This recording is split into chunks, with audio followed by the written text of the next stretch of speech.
Shri cement company पक्षरु Sambalpur ठारे एक घरोई hotel परिसर में व्यवसायी और खुचुरा विक्रेता नहीं एक बिजनेस मीट कार्यक्रम अनुष्ठित हो जाइए।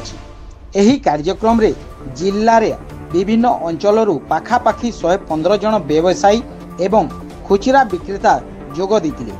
एही व्यवसायी बैठक रे कंपानीर स्टेट हेड रविंद्र पाढ़ी, वैषयिक अधिकारी सचितानंद नायक, सम्बलपुर आंचलिक विक्रयर मुख्य अधिकारी श्रेय सौरभ, सम्बलपुर विक्रय प्रबंधक संजय कुमार बेहरा, वैषयिक अधिकारी शुभेन्दु घोड़ई तथा सम्बलपुर और देवगढ़ जिलार विक्रयर उद्योक्ता वसुदेव शर्मा प्रमुख जोगदे सीमेंटर गुणात्मक मान किपरि अन्य सीमेंट तुलन में श्रेयस्कर से विषय रे आलोकपात करथिले।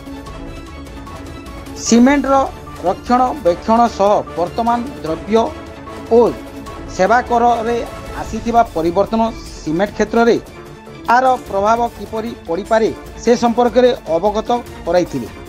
एही अवसर में मनोरंजन कार्यक्रम सहित एक लकी ड्र आयोजन कराइथिला। एथिरे अनेक खुचुरा विक्रेता पुरस्कार प्राप्त करी विजयी होइथिले। यह सहित चलित वर्षर विक्रय क्षेत्र में उत्कृष्टता प्रतिपादन करिथिबा 3 जन श्रेष्ठ व्यवसायी को पुरस्कार करथिले अतिथि माने। कार्यक्रम शेष